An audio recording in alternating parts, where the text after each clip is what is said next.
How to connect interactive brokers to MT5. Watch the video till the end and don't miss any important step. Interactive Broker doesn't offer native support for MT5 due to its proprietary platform Trader Workstation, but don't worry, you can still connect to MT5 using third-party bridge solution.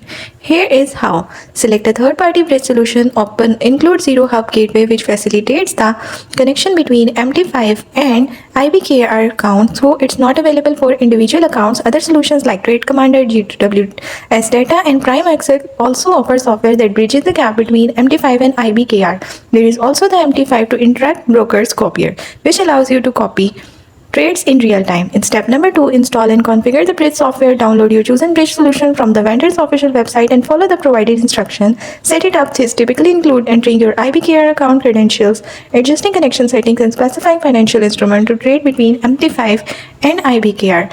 Ensure compatibility and security. Make sure you have API access enabled on your IBKR account and review security measures to protect your data. There are a few important things to consider when using these third-party bridge solution, including compatibility issues and security setting.